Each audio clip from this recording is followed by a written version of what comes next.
America. And the Scan family.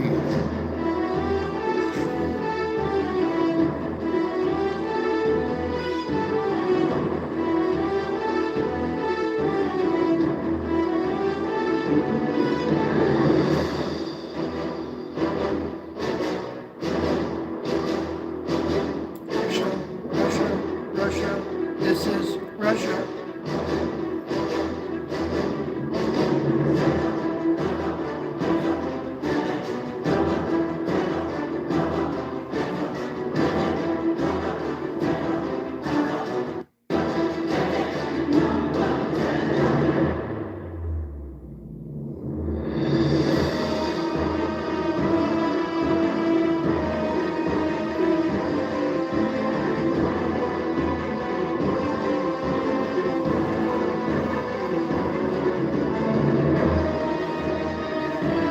Good evening, Mr. White.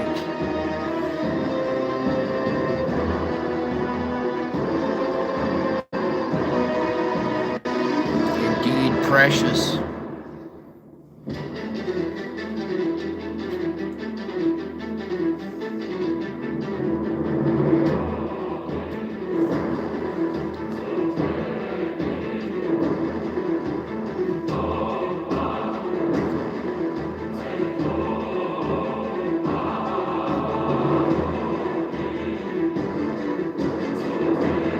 Hey, you got a waterfall.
Brad. I'll see you in a minute.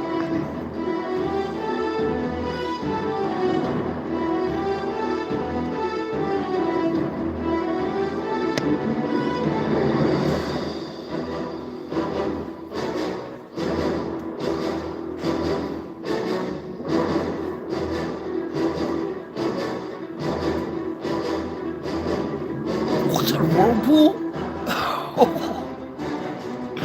Good thing there's no whirlpool in your street.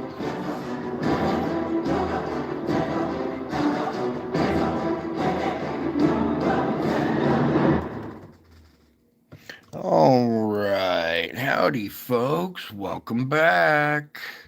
I told you I would be back. All right. So coming on over here, this is the frame I got the thumbnail from.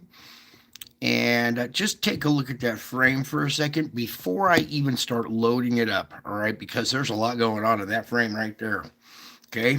Now, while we're kind of taking a moment here to look at this, I want to take a moment to thank you guys, each and every one of you, even in replay, for taking the time to come here and be part of this precious family. Okay, when you understand this is not your ordinary YouTube channel, that we are indeed the precious family, okay, then you'll understand your identity, who you are, and how precious you are to me. All right, you are in a different realm here. Okay, let's just put it that way. All right. Deep breaths, everybody, especially me. You can see in this image right here, for those with eyes to see what's going on. Also, kind of look like someone peeking out down here. I don't know. But here's our round object. You can see our things tapering off around it. Quite the catch there. But we're going to zoom on out. And we're going to go to 125 right there. Hit next. And get this sucker loaded up. All right, now while that's loading up, I'm going to take another moment to thank you again because I have been through a lot because people would not take the time to look. Okay, I have endured all kinds of craziness in this world because people would not take the time to go look. Okay, so this is indeed precious information, precious family, precious cargo. You guys are. Okay, now I'm just going to let that roll for a minute and let you, well, wrap your mind around what you see in there. Okay. And for those of you that are not seeing anything yet, we will go through this frame by frame here in just a minute. So I need to, I need to take a deep breath. I was trying to go on early tonight. Every time I do, there's some kind of little interruption there. But it's a good thing we took the trash out before the show so we didn't get interrupted. So there we go. All right, so let me catch this opening frame. Oops, there it went. And I hear something in the background. All right. So here we are. I believe this opening frame. Yeah. Opening frame 8/20, August 20th, 2024. Let me use my pointer. August 20th, 2024. Okay. Here we are. Opening frame 024. Let me slide just a little bit more for the button. All right. So this is our opening frame. We already have this event underway as we're going into this day. Last night we looked at this region last little bit right there, and this event as it unfolds. Now the main capture is going to be this thing, this event up here. But as we kind of, let me grab that button just a tad bit more. All right, here we go. Boom, boom, boom. Now, this event that's also coming out down here, we got this long duration, slow motion event. I want you to pause and take a look over here at how plasma is reaching out to our darker object, okay? This object is round, dark, doesn't reflect light, but when plasma drapes around it, or the magnetic field, if this one has like a little core in the middle there, that might be the magnetic field that's around that one. Meanwhile, down here, you can see our darker core in the center here. And let me just kind of a little bit there. And what we're going to do is zoom in a little bit on both of these. So, okay. Here you can see our light is coming out this way, bending and going this way. We also have another stream of light that's coming across it. Ching. Ching. There's an X right there. There's all kinds of bending light going on around here. Okay. Meanwhile, it looks like there's some central moon core right here. Maybe one or two up here. Maybe this is more than just a object with a few moons. Anyway, because we do see spiritual events from time to time around the sun. Let me just darken this up a little bit for you guys.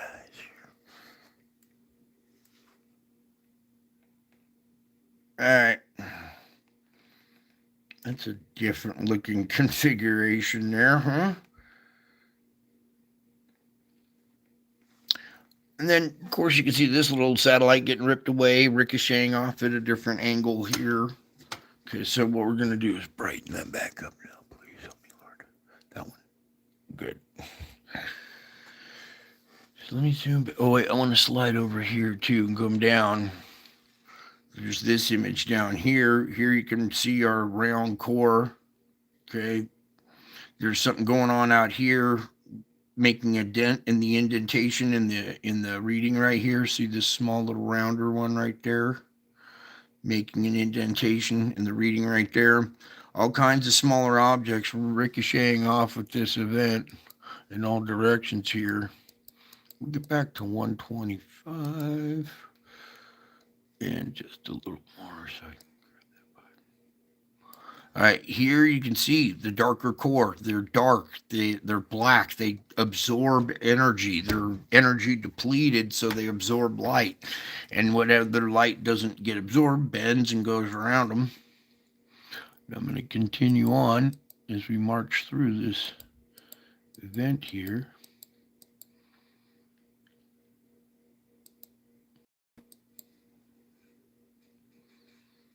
Dang, there's a lot of good frames in there. Let me just back up a few here.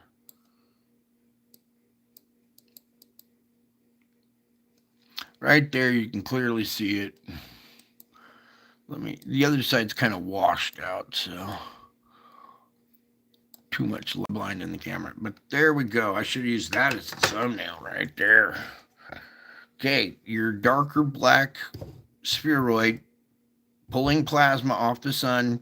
You can see it's like magnetic field type structure right here around. Has the tapering type teardrop effect coming off of it. It's grabbing plasma. There's plasma dammed up in front of it, like a little V-shaped bow shock, because there's plasma in front and then trailing behind it. I don't know. I'll let you be the judge of this as well. You can come over here and take a peek at this. You should be over here looking at this instrument every way.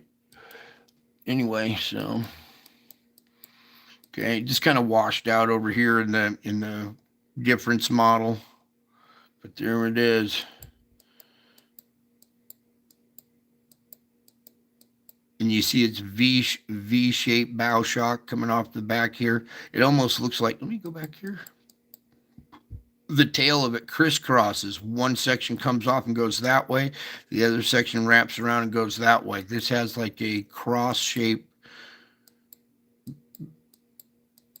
tail going on. Looks like there's something else right behind it too. Meanwhile, this long duration slow motion event going on up here has just been going off the hook the whole time. You see these crisscrossing magnetic field lines here at the end? That's what I'm talking about. And it keeps that structure. It keeps that shape. This is that crochet, the crisscrossing crochet, magnetic field line crochet mix right here. Some of it happening up in this region too. See what I'm saying?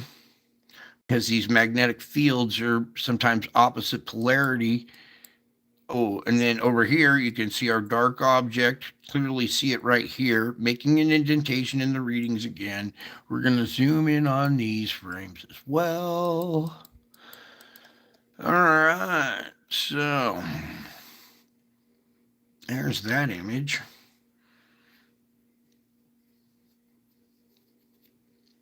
Okay, I want to...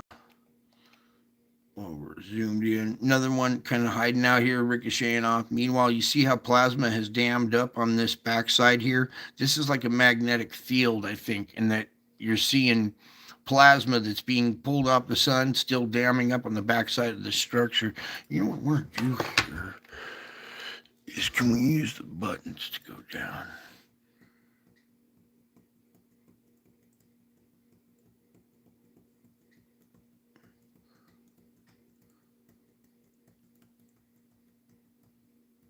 Well, quite the event there. Trying to go forward, it's going to screen hop because I'm zoomed in, but I'm going to try to...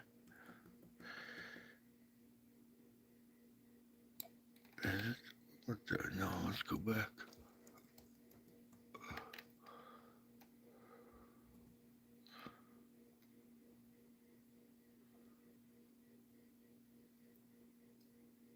Yeah, there's a lot going on out there.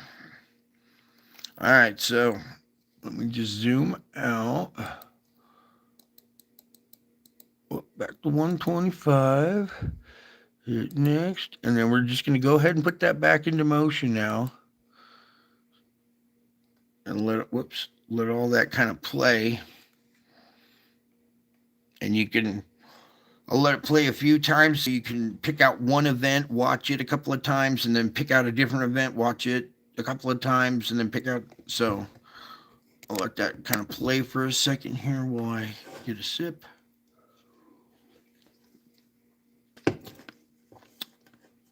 Harley, did you show up for the show? Are you out there in the chat room? We might have a new member to the family, folks, if Harley made it to the show here. We'll see. Anyways, you don't have to chat if you don't want to. That's all good. Anyways, there's your activity. Now let's get over to our solar ham, shall we? All right, here we are, solar flux indice. Down 1 point, we're still in the red at 238. We're way above 200. Okay, so that's still pretty high. I mean, we've made it up to 3 and 336. So it's been way higher, but we're still in the red. We're down 1 point. That's good news. We could come down a little bit more, would help. Meanwhile, the sunspot number count is going up 43 more. We're at 213 and in the red again. Area is increasing as well, but sometimes that could be a spread between spots, which could be good. So that number doesn't really necessarily always indicate things. Meanwhile, let's get over here to 3794. Okay, still positive negative polarity on that one. Probably beta gamma on that one. Here we go at 3790. This complex region getting more and more complex. These ones are getting more intense. Our blue is getting intense too, and this whole region is getting more compact. 3796 still out there growing. Let's come on over. There goes 3784 away from the edge of the sun. This looks like yesterday's image, to tell you the truth. Anyways, let's back on out of this. I want to come over here to the solar flux and see how fluxed we are. All right, so here's your readings for today. Our little box right here. Sorry.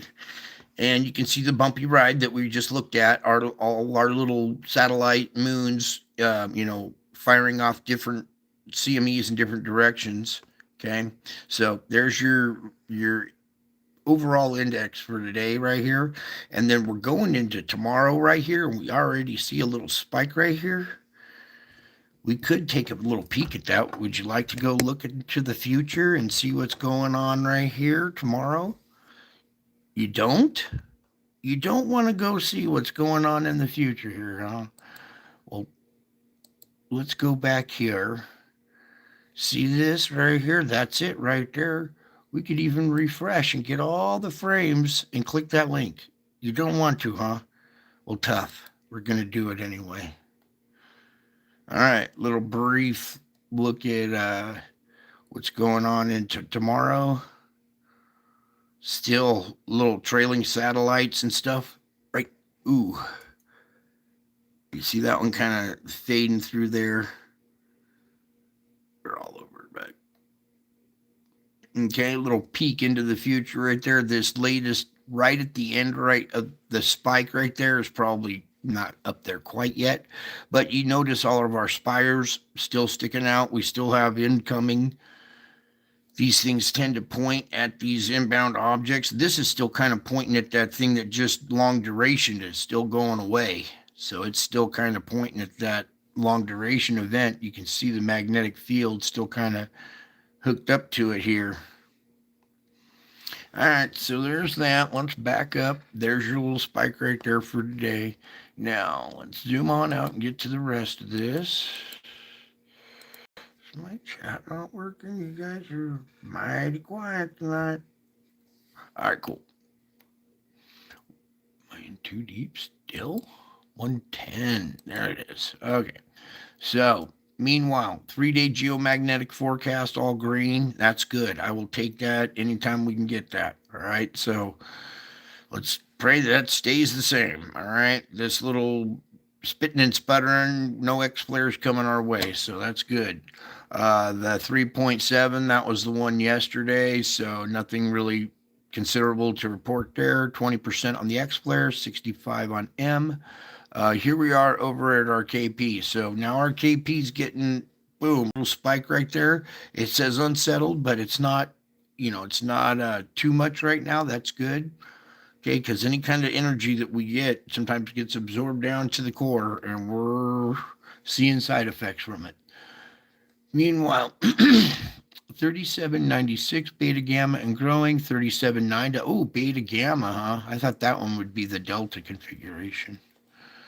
And 3784 beta gamma delta and growing, but that's the one that's departing the limb. With the air 3784 approaching the west limb, both 3790 and 96 are showing the most continue to gradually develop. This one and that one, the ones we looked at before. Okay, minor C flares and occasional M flares will remain likely on Tuesday. A number of coronal mass ejections was observed during the past 24 hours, however. None appear to be Earth-directed at this time. Okay. We don't really need to open up the tracker. Let's get on over here tonight to our lunar occultation of Saturn. The full moon is about to swallow Saturn. Oh my God, no. First, Venus rips apart. Now the full moon is eating Saturn. Oh, I see what they're saying. On August 21st, observers from South America to Europe, animated map, can watch a lunar occultation of the ringed planet. Saturn will dip in and out of the mountainous lunar limb before disappearing for 45 minutes. Here's what it'll look like. This rare event is a great photo op for amateur astronomers with backyard telescopes. So the moon is, Saturn will go, travel back behind the moon for 45 minutes. Okay. So the full moon is not going to actually eat Saturn, but it will look like it. Now, auroras should not be orange, but they are. The whole debate about the orange auroras. Guess what? They are. That's all it needs to matter, is they are orange. Okay? It doesn't change a dang thing. Sometimes they are orange. You know what's funny? Is over here, when this thing goes through the KP spike, it goes from green to yellow to orange and then red, right? That's the same darn color scheme Mother Nature's using here in our skies. Red, yellow, green, orange. Part of the spectrum. But good little debate about all the different reasons. Your geomagnetic storm came in. It's not totally severe, so it didn't turn white, but it was strong enough to get a lot of the colors out of it. Purple, green, red, yellow. Here's orange, and there looks like there is some white streaks in there too. A little bit. Okay. But it's just, they are. But they are. Sometimes they're just orange, okay? There's a big debate, but you're wasting time on that debate. There's bigger fish to fry.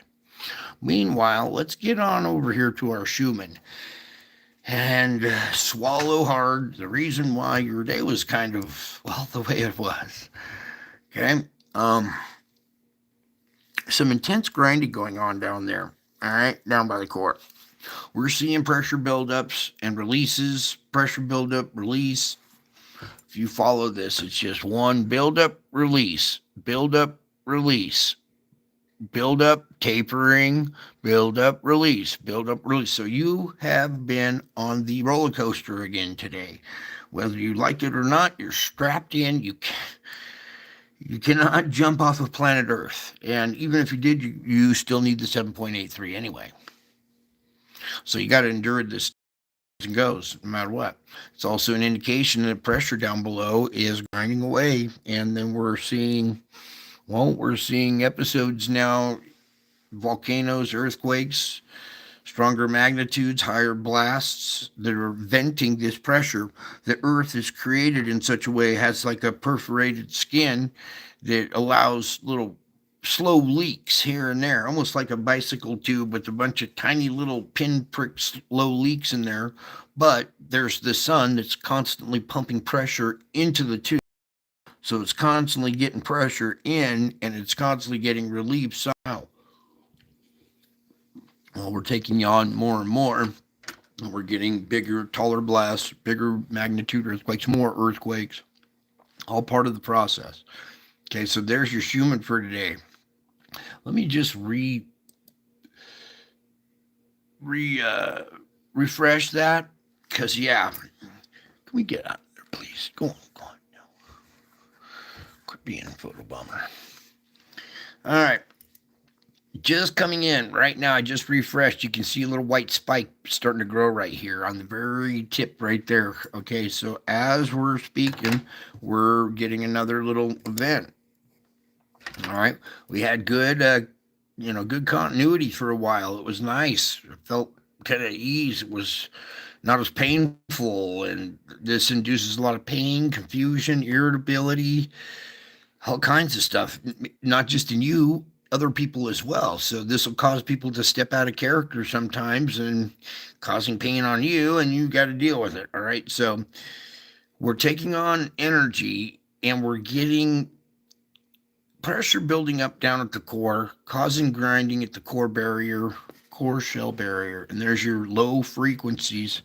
This is like having 40 different radio stations on, all playing different songs at the same time, and you can't now. It's just a garbled mess with commercials and music and all stuff jammed together, and then someone comes along and turns the volume up really loud. Yeah, that's what's going on. You can't hear it, but the frequencies are very intense. Okay, white denotes the intensity. All right, so we had some pressure rounds going. Bang, release. So the roller coaster ride, up and down, up and down, up and down, up and down. Then we get a little bit of continuity, start to grind again.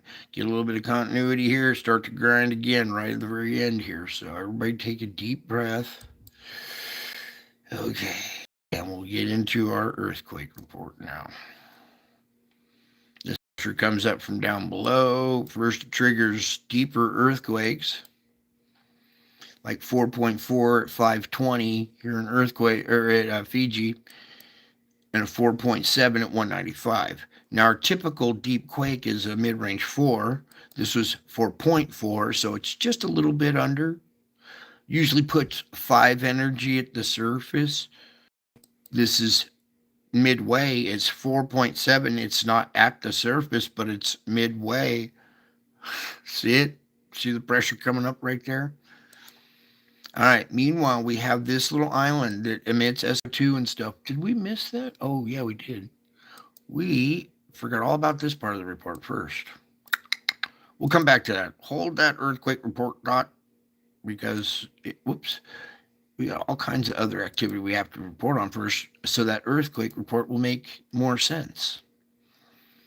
All right. There's your little vortex is still going on out here, okay? We got this big old storm up here in Alaska, up in the bay up here. Meanwhile, calming down over here. Over here, not so bad. Okay, let me reposition that right there, and we're going to switch over to our sandstorm. Let me just kind of blow through this really quick. Get it, sandstorm, blow through it really quick. Take the wind off, too. All right, and the box. So there's our sand plume for today. Very intense, not so intense in between. Another good intense plume, another break, plume, break, plume. So we're starting to get these plumes with breaks in between them. That anticyclonic vortex that's right here that's spinning backwards is taking a lot of the sand, halting it, turning it around. So we'll get to that in just a minute. Meanwhile, there's your sandstorm going across the Atlantic. Whoa.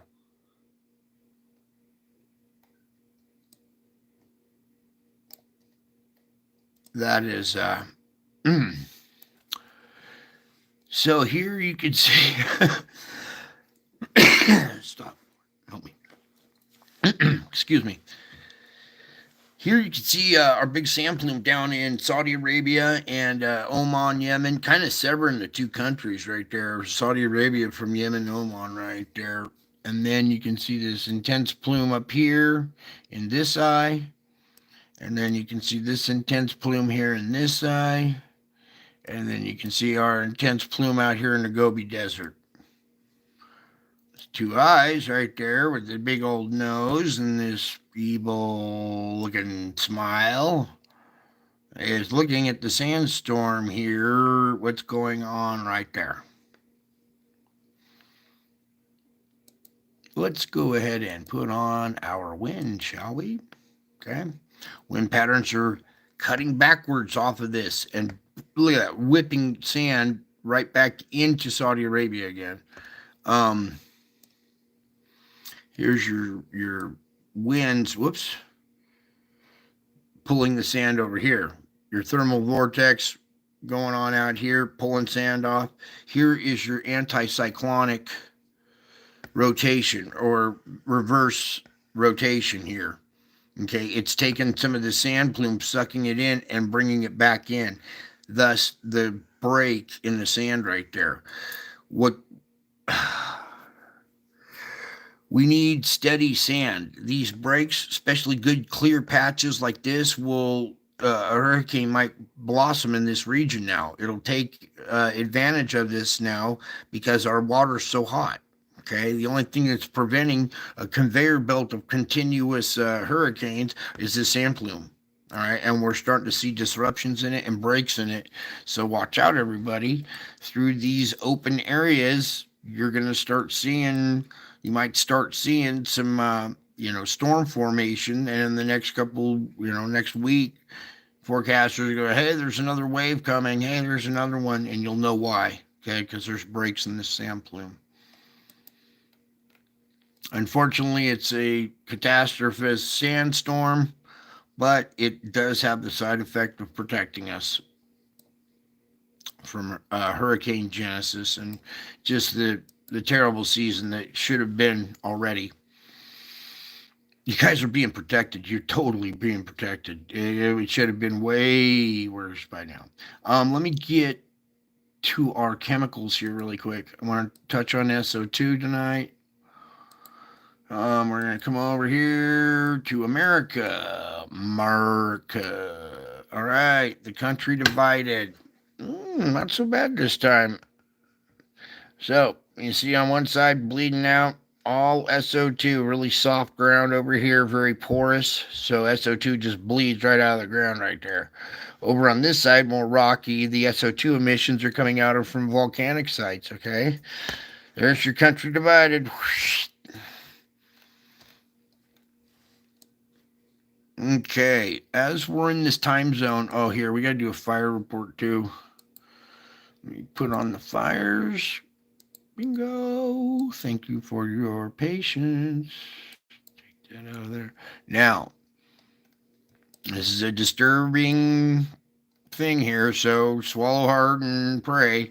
You got fires that are being started from underground. These SO2 emissions come out of the ground so hot that you got to remember this is the gas that surrounds the magma down below. It's molten. The gas is thousands of degrees. It comes out of the ground so hot that it spontaneously combusts anything around there, starting wildfires. We got our more violent weather phenomena kicking winds higher. Add that in the mix and you got more fires, right? Okay, it's not the fire producing SO2 because here's SO2 plumes without fire, and it's not the SO2. Trees don't, when they burn, they don't produce SO2 plumes. Okay, this is sulfur dioxide coming out from down below, pushing up through the perforations in the crust and starting fires from down below. Okay. Canada had a big problem with it last year. You can see they're still experiencing it, but this activity has started to creep south now into the lower 48. So what I'm going to start doing here is zooming in here, Washington, Oregon area, this area right here where we had that big plume that came out that, what was it? Mr. MBB showed the 120-mile long shadow from the plume, right? Well, we had a new event, a new opening in the Earth's crust right there, a new perforation in the crust, okay? New pinprick in the bicycle tube, all right? And you can see the air from inside the tube coming out through it. But that air is SO2 and it's super hot and it starts fires. coming on down. It's creeping on down. It started the fire up here in Northern California. They got a handle on that. But down here, we have another intense site, emission site, and a correlating fire. It had crept all the way into Mexico, and we're starting to see that one maybe. It's hard to tell in Mexico because sometimes impoverished countries still use fires to cook with or illuminate, so a lot of the fire readings that you see that are around the world, other than America, could be, people cooking, could be all sorts of other stuff. So we're taking the fires off, but coming down through here, you can see Cuba still emitting a lot of SO2, Jamaica still smoking away. Okay, so very intense plumes relieving pressure in this area. Okay, that's a good thing. SO2 and plumes here. Also these islands. Okay. Are there SO2 plumes coming out of these islands? Yes or no? Do they match up to the islands? Yes, they do. These are volcanic islands, and they're having SO2 emissions out there as well. Okay, you can see it from space. Now, a few years back, there were 4 little tiny plumes like this running down California, like 4 little dots like that, just tiny little ones.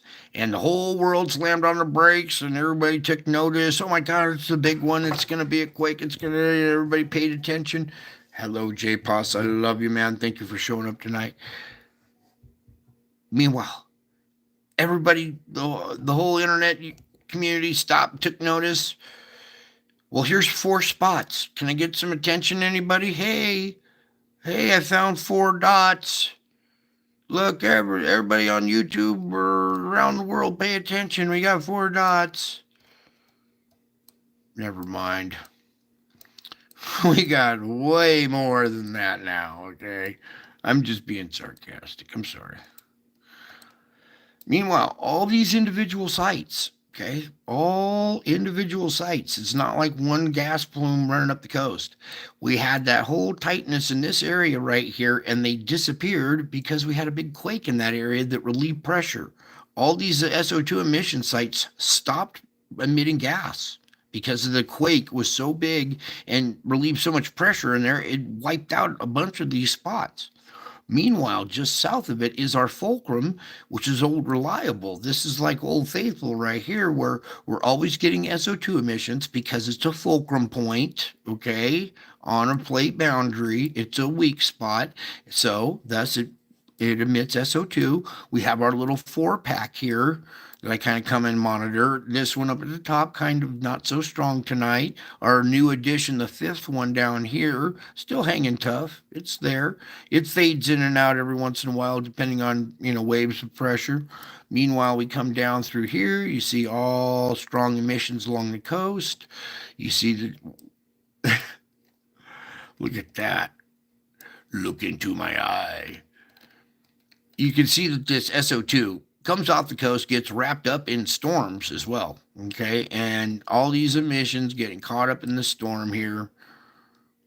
And you can see how it loops around. That's a pretty cool, it's a pretty cool shot, huh? Looks like, what's that? Nightmare Before, or Halloween or Christmas or something? Nightmare Before Christmas? Anyways, there's your SO2 emissions from that part of the world. Let's take a stop at Hawaii and come take a peek in here. Got somebody who lives on this island, very precious to me. Lives in this crater up here, making sure everything's going okay, and SO2 emissions are doing just fine out of here, because I want to see SO2 emissions rather than volcanic activity out of this island, because this island has somebody precious on it that I love, as well as millions of other people. Over here, we're seeing SO2 emissions at Maui and Hawaii, but this one can have the volcano erupt. I'd much rather see, events like volcano or earthquake activity happen here as opposed to a highly densely populated island. Ooh, what kind of face do we have today? Are those Chief. All right. Let's come on over here and adjust for their time zone. There we go. And there is very, very high quantities of SO2 coming out of China. That place smells like one big rotten egg right now, okay? This is not healthy to breathe either, okay? SO2 is poisonous, so these people are slowly being poisoned as well. Now, they don't have all the volcanoes and plate boundaries and stuff running through their country, but it's very porous. This part of the country was a sea at one time. Or where's the up here? This part of the area, the Gobi Desert, was a sea at one time, and when all that water packed the seafloor so densely that once it evaporated and it's gone, the desert that's left over is very densely, very tightly packed, so you don't get SO2 emissions out of the Gobi Desert. Meanwhile, India darkening in here. Okay, their SO2 sites are getting darker and darker, emitting more gas it used to get swept across the country. Now that we don't have that sweeping across effect anymore of the wind, it builds up. It won't cross over the Himalayas here, so it gets stuck behind the Himalayas and builds up in this whole area. Let me turn the wind back on here real quick. You see how our dip is come down below India and up like this? It's trapping all that gas in there. Not much wind over India. It's all going around it, keeping all that gas stuck in that area, isn't it? I'll just let you look at that configuration for a second so you can put two together in your head, and you can see how the wind configurations are actually pushing that gas back up against the country, back up against the mountains, compacting it, and making concentrations higher over India. You see our whip around effect right here that's bringing the sandstorm into here. As there's big old SO2 emission sites coming out right there and right there. Meanwhile, back behind here, this whole region's starting to bleed out. Okay, we come up through here. This is Turkey. They're starting to bleed out. You look over here at the Holy Land. It's starting to bleed out as well. See it now? This is the Mediterranean where there aren't any SO2 emissions, but you come in here to Greece. That whole area. Look at Italy. It's got SO2 emission sites as well. So nobody is safe from this stuff. It's all over the planet now. Clear up here at the top of the world, some of the most intense plumes. And that's where we're seeing more of our intense heat. Okay, so we're going to switch over to that now. Everybody take a deep breath. Okay, this is going to be disturbing for some. So, let's just do it now. All right, these are your water temperature anomalies. Let me just show you the little legend. Red is warm, orange, yellow being hotter, white being the hottest. So you're brighter, the color, the hotter, the darker down to black, and then anything below black is getting cold, okay? Understand? Good. Now, there are your heat plumes coming out from underneath the Pacific Ocean. We got magma, steam vents, hot water vents, all pushing stuff up underneath the ocean floor. It creates these anomalous heat plumes wherever the site is. Imagine a jet on the ocean floor that's spewing a little 4-inch diameter tube of molten lava is coming out of the ocean floor, right? The heat from that travels up through the water column, and when it reaches the surface, it blossoms out almost like a mushroom cloud, kind of. So you're seeing the blossoming effect of vents on the floor. Now, it could be lava. We could be seeing steam and hot water shooting out of these vents as well. Could be a mixture of all three. Okay, but what's getting very disturbing now is these fingers that have reached into the west coast have now turned yellow. Since last night, these little fingers were red. They're yellow now. They went from red to yellow overnight.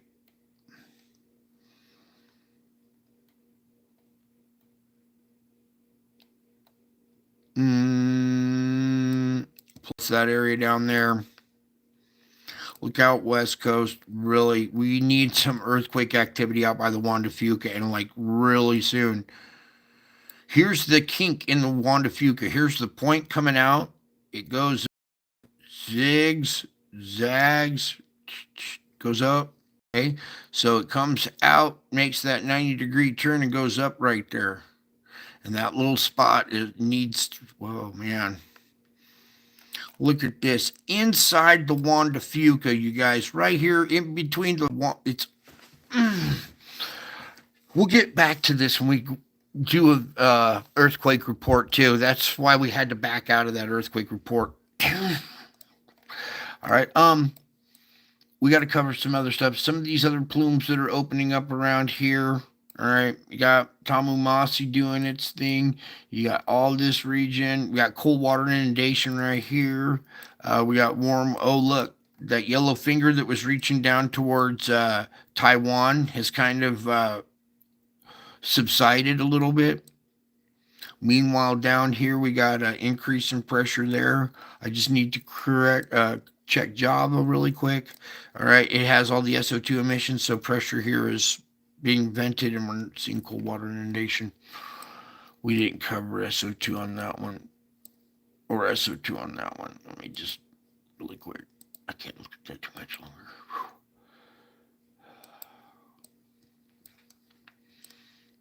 Where's Fiji? Oh yeah, here we go. I just really want to quick talk about this little island. There's two vent sites. SO2 is venting out of here. Those are two little pinholes in the bicycle tube relieving pressure as it comes into our plate boundary system right there. So remember this little island. Here's Fiji, our deep quake region, emitting SO2. So pressure in the deep area comes up through the volcano here at Fiji, and it's emitting SO2. So are the other islands next to it. Okay. So that's our deep quake region. Plate boundary comes up like that and starts going through that region right there. So remember that little island. Meanwhile, let's go back to this water thing.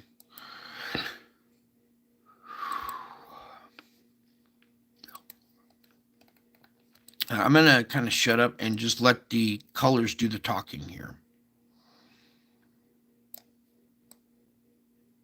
Cold water inundation there. Hot spot there. This guy still doing the same. This structure getting more bar shaped right through here. All right, and that's going to change our airflow patterns. A new spot down here interrupting the La Nina. See how it's kind of blending in with it here. Another hot spot right there opening up or something. So that might mess up their La Nina equation or, their predictions for the year. All right. Let's just put on the wind right now for a minute. Whoops. Other wind, Brian. Not the air, the wind. Okay, now, hot water has hot air over it. Cold water has cold air over it. Hot air rises, cold air rushes in to replace it.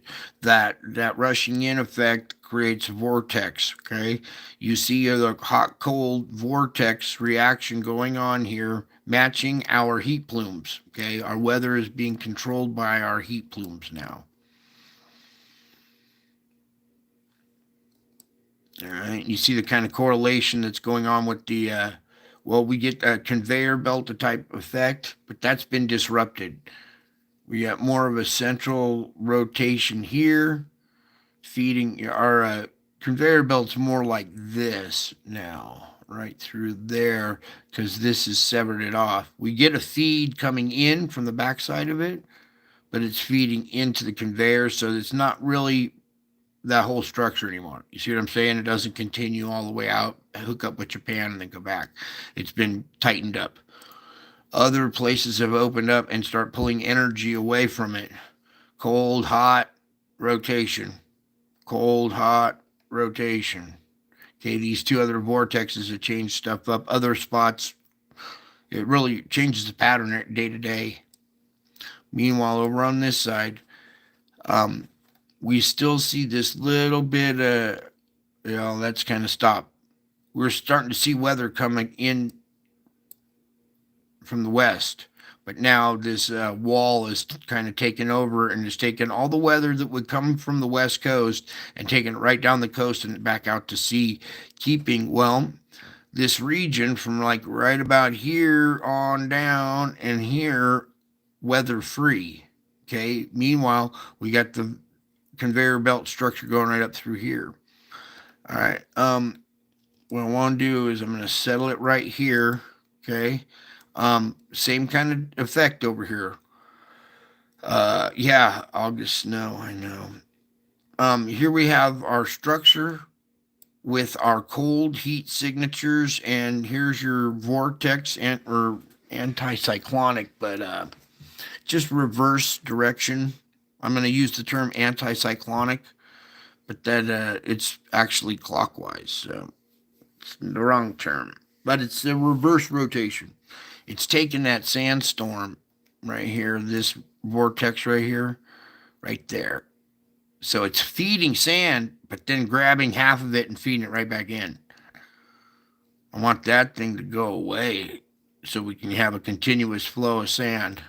Sounds crazy, but we want a continuous flow of sand because this whole heat signature conveyor belt structure over here would be licking one after another hurricane, licking one after another off of here. And you'd have evenly spaced hurricanes going around this conveyor belt type structure. And then when they leave up here and go into this region, we got hot water here. They're not going to die. They're going to gain intensity. And then you see where all of this is aiming at. All right. You put these two vortexes together and you see where the flow is heading right at England and Ireland and that whole region. It bends. Look, it splits, bends, and hits Portugal, the coast of Portugal, and runs down it. So it was hitting Spain pretty hard for a while there. Now it's tightened up here more out into the water. It's doing the west coast effect where it's running down the coastline and not allowing weather to come in this direction. So there is your, there's your conveyor belt wind type structure. I'm going to put it right kind of there so you can see both of them at the same time.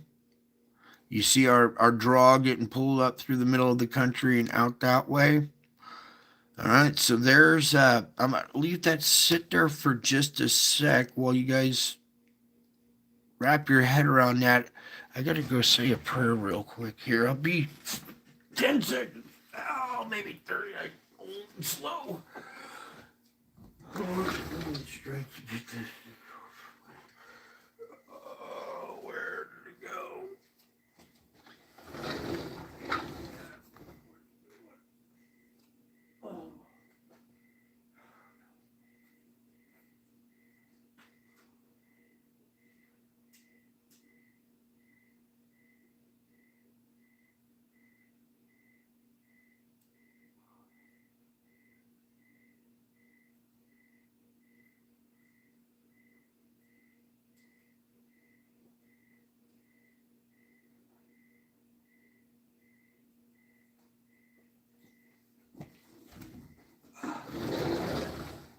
All right. Thank you for your patience there. Not easy to report on this stuff, and I gotta be the best I can do. So I say a prayer. Lord, guide me, please help me, speak through me, give my audience courage, patience, and tolerance, strength, to absorb what I'm about to put on them here. Okay. You see our fulcrum point right here where it comes out Wanda Fuca. Inside the plate now, there's that crack that runs along the coastline right there. You're seeing magma intrusion coming out of the coast, right off the coast of Oregon here. Right? Your quake potential in this region just doubled. What I want to try to do, position that right there. I want to come over to the calendar. Actually, I don't need the calendar. I can just go one day. It's right there. So I want you to look from today to yesterday and the day before. Do you see how it just kind of increased right there in these last few days? And then there's no configuration quite yet for today because all the data is not in. How do I say this, Lord? You see the Bay Area right here. You see this finger that's reached in here? The quake potential for the Bay Area just went up. Okay? We're going to talk magnitudes and stuff here in a minute. Also, this region here pointing in, quake potential just went way up there. Also, right here on the coast of Oregon, inside the plate boundary. Okay, so back to our earthquake report. I showed you deep quakes here. We had a mid-range 4 that was just under mid-range, producing a higher magnitude quake, just a little higher at the surface. Here's our island that relieves pressure. Note there's no quake activity through there. Then we come on up to here. Bingo, we finally get a 5 down at 83. There's your 5 energy. That's still down at 83. It's not quite at the surface. Meanwhile, your Java region, SO2 emissions, well, I forgot to check them there, but a lot of SO2 comes out of this island and all these other volcanoes right here. So this area nice and quiet tonight. Okay. Meanwhile, up here, 4.3 down at 259. 4.3 at the surface at 10 there. Our weak spot on the plate boundary, 4.5 down at 35. Nothing at this fulcrum, nothing at this fulcrum. Let's come on over here. This is kind of an odd quake, except our topography again. Okay, whoops. I want right there.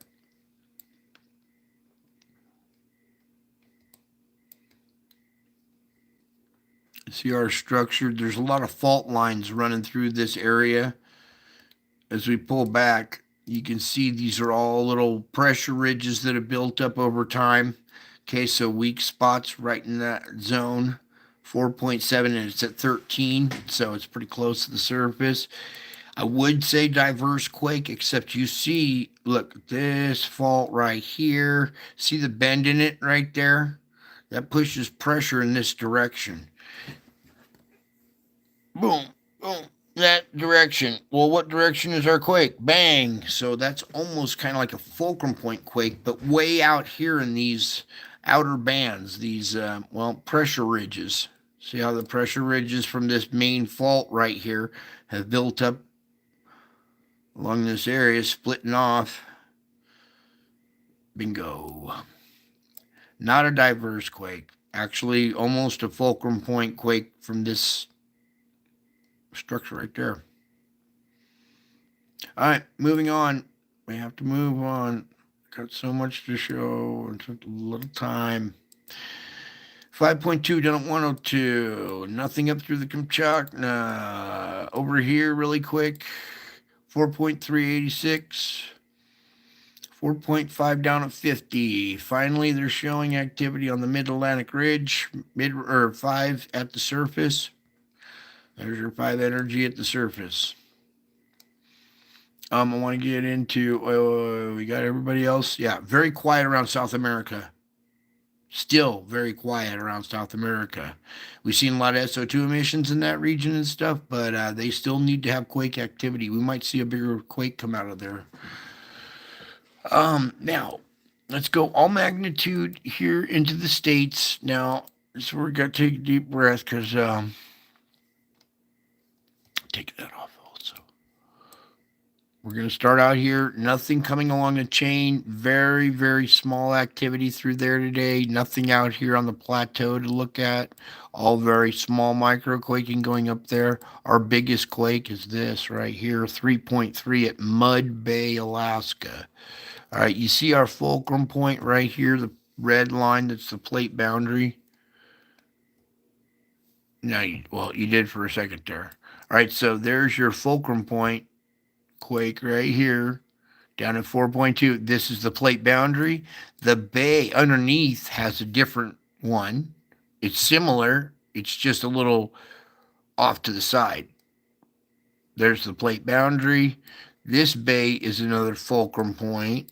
The mountain range up behind it is, okay, then this mountain range is another one.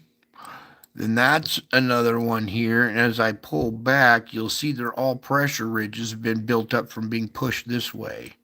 Even up here is another one.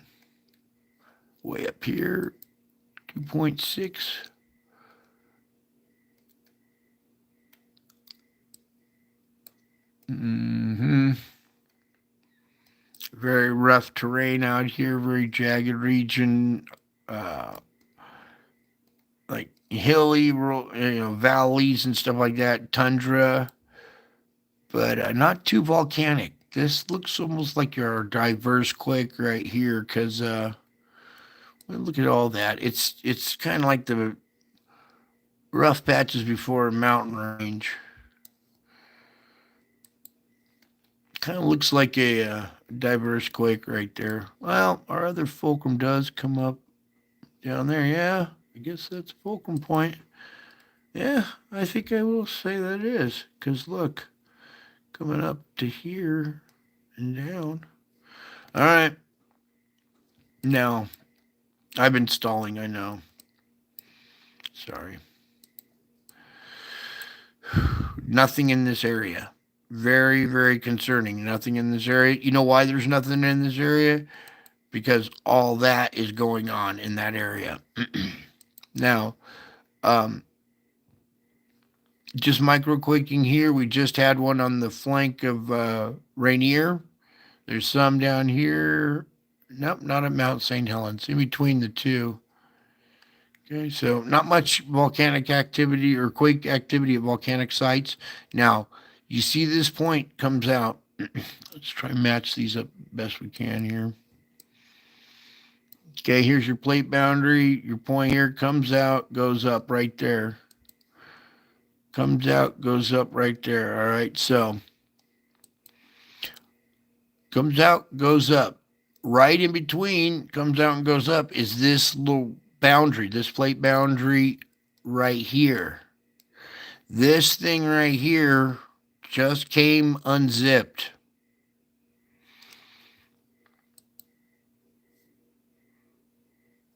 Okay, that's about the best way I can say it. That fracture right there is leaking something. Magma, hot water, whatever. There's too much pressure in the region. We didn't get quakes in time, and now this has opened up, and we are seeing hot water right there. I have a feeling we might be seeing a big magnitude quake coming pretty soon for the Pacific Northwest. I pray that the problem is here is, how do I tell them this? This is all detached. The Wanda Fuca is its own separate little broken chunk off of the Pacific plate. It used to just run right through there, and so much pressure happened that it cracked right through here, making all this plate its own individual little broken piece in between. It's like a wedge in between two massive blocks, keeping them apart. Now with pressure underneath pushing up, and we're seeing leakage along this coastline here, it has relieved pressure. There's not as much volcanic activity and SO2 emissions because it's coming through the water now. I would not try going in the beach there anymore. Meanwhile, we're seeing this inundation coming in northern California, and then this little prong coming in just south of the bay. In between that whole area right there is a lot of people. Everybody in that region be on high alert. Okay, I'm not trying to be alarmist. I'm not trying to scare everybody. I'm showing you some data. What you do with it is your decision. You're mature adults here. If you can grasp the concepts of what you're seeing here, then you can make a very educated decision. My suggestion is to get away from the coast. All right, you need to listen to Mike. I know him well. He's doing the best he can to try to give you guys the information in way that he can. All right, get back from the coast right there, from Southern Cal all the way up. I would just start paying attention. Do you think the sun influences politicians and human destiny? Yes. Yes, it does. Drez, that's one of the best questions I've heard in a long, long time. Do you think the sun influences politicians and human destiny? Yes, it does. In ways that multiple dimensions. Okay, here, let me just explain. Solar storm comes off the sun, makes impact. A geomagnetic storm, say G4, G5, right? It increases the fucking pressure down below. Ooh, sorry, my language there. It increases the pressure down below, and then all of a sudden you get these spikes. This is what messes with human behavior right here. Okay, that's going on subliminally in the background without you detecting it. Well, you do detect it, you just don't know where it's coming from. Okay, that right there is what's screwing with people's brains, with their emotions, making them act crazy. And then when we get here, you want to see what's really affecting politicians? The spiritual realm. That's what's affecting everybody. The sun. Yes, the sun is affecting politicians, and the sun is also affecting people, politicians, and human behavior. Okay, you kind of get it now? That's why I have to do part of the science report along with this stuff. And everybody's like, why does he do that? What's the connection? Well, it's because you got to grasp all this stuff so you'll understand space. The quietness of that region right now is, to me, is alarming. All right, I want to see some mid-range 4s, some 5 activity relieving pressure in that area, or we're going to see a continuing unzipping of this. And when it unzips, you know, when here, there's pretend like there's glue in between the two plates that keeps it locked together. What happens when that glue gets heated up and it gets all warm and gooey and all of a sudden it's not holding stuff together anymore? This leaking right here is causing weakness in this plate boundary structure. This thing could pop up or do anything now. Okay?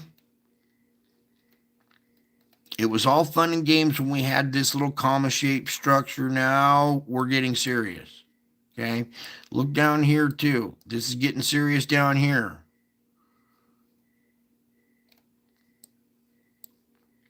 Okay, I should be jumping up and down, pounding my fist on the thing, but I don't want you guys to freak out. But the sense of urgency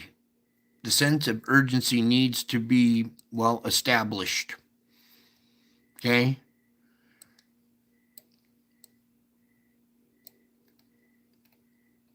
The West Coast now on high alert. All right, we can pray, get us some mid-range 4s and 5s through this area to help relieve the pressure. We see this kind of activity stop. But you see right where it's located. Okay, that's coming right, going right out of this structure right here, right out of that plate boundary. Now that's all molten and due to slip, it's a lot easier to give way now that everything's molten in that area. Hang on tight, everybody. It's going to rock and roll, I think, in the West Coast here pretty soon. Meanwhile, no fulcrum point, no inland push. What little did push in is way down here. 1.4, that's barely anything, but look at these three right here. This is a different configuration here. 2 in Alder Springs, 2.3 Alder Springs, the other side of it. 2 here in Pillsbury, coming down into the north, or just north of the geysers there, 1.6. We're having swarm activity at the geysers again. Okay, this is not enough. These magnitudes, 1.5, could be higher. I'll take 2.5, 3s. Any kind of increase in magnitude of quake swarming area like this will help relieve pressure up above the North Bay here. The pressure that is passing it is only 1.6 in magnitude. We get a 2 here in Antioch. Right plate boundary finally here, 1.2. Imagine if a quake struck this spot on the plate boundary right outside the Golden Gate Bridge. Okay, there's the bay. There's the Golden Gate Bridge. Let me pull out a little bit here. Okay, there's the San Andreas coming from land, back into water, back into land. The plate boundary runs right down that crack and goes back onto land. The San Andreas is just that far away from the bridge. And now we're having quake little indicators of weakness in that area. It's not much, but what I'm telling you is that it's an indicator of a path of least resistance. Let's pray that a big quake doesn't happen right there. Okay. Even back here would be devastating as well. All through these fault lines. Okay, this is all small activity. We don't have time for that. What I want to do is the quake swarm down here.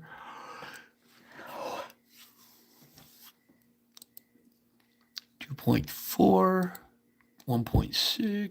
What's the biggest? 2. So 2's 2.4's mid-range 1's still going on down here, still relieving pressure and energy in this area so we don't see something too big in the region. But I showed you pressure and heat building off the coast of Southern California here. And if you look, all our small little activity is pretty widespread throughout the area. Current activity, bing, bing, bing. Let's see what this is really quick. 3, that is your biggest quake of the day right there.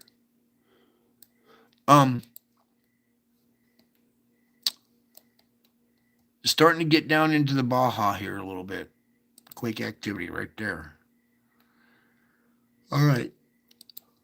Let's get the rest of this. Where's my drink? A shot of my energy drink here.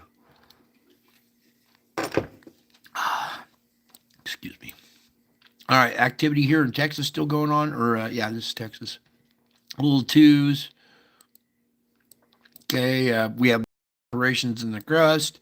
Here we come up the. Oh no, that's over here. This is Oklahoma. What was that? 1.9. Okay, good. No activity on the Craton today. Down here, Cocos Plate, 4.3s, mid-range 4. Again, with another plate that's, well, severed from the Pacific Plate Atlantic. This is all one little chunk right here. All right, it's like a broken puzzle piece or whatever that's wedged in between one huge continent and another. So that gives way. We're in trouble. This one, that's bigger size than this one.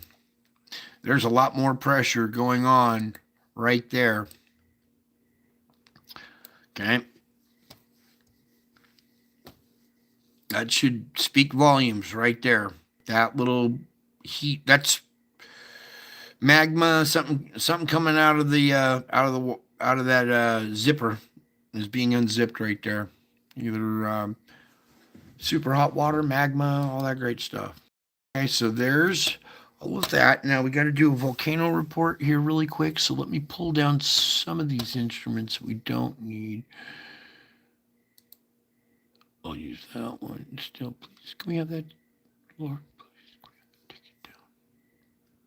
All right, we got a little gem. There it goes. We can get rid of that one and the Schumann. Bear with me for a second. I have to close out some of these tabs because closing them out takes a second here. And if I tried to open up the volcano page with all of this jamming up, it would not work. That's what's holding it up. All right, so hopefully it gets out of there. Come on.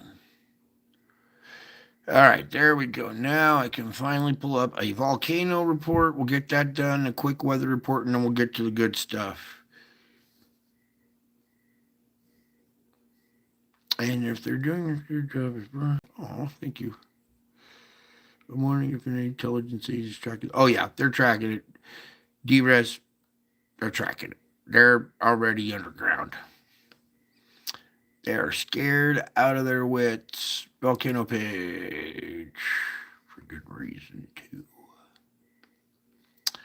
Now, 34 and 31. 65 volcanoes that are active. These other ones are unrest. Okay? That's a lot of active volcanoes. 7 years ago, when stuff started happening to me, we only had one. If I had told you back then, 7 years from now, you'd have 65 active volcanoes, you would have laughed. And if I told you they were going 20,000 foot blasts all the time, you would have just said, Brian, you're crazy. Well, here we are, 65 volcanoes doing crazy blasts, and I am still crazy. Crazy about you. Okay, that's why I do this. Let me just kind of scroll on down here. There we go. Sakurajima erupted today. 9,000 feet. Japan had an eruption at Sakurajima. IBU or Ibu, however you want to do it. 8,000 feet. Okay, that's a regular on this list, right? You're desensitized to that. That thing should not be going off. That's not normal.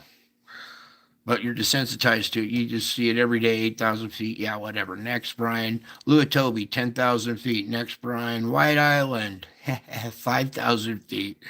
All those elite that thought that they were going to go down to New Zealand and White Island, well, they got a little problem.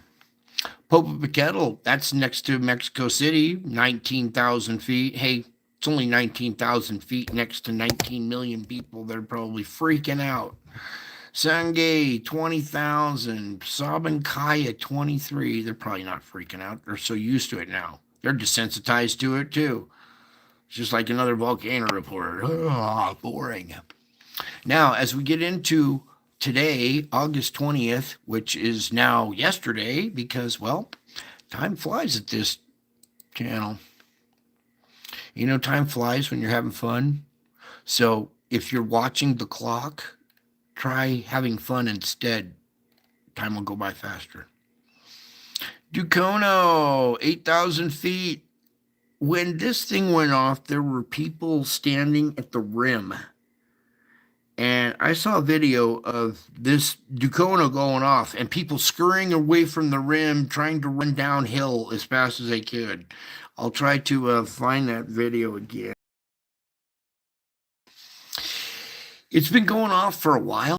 I mean, we've been reporting on Ducono going off at 8,000 feet for a while. Why would you go climb it?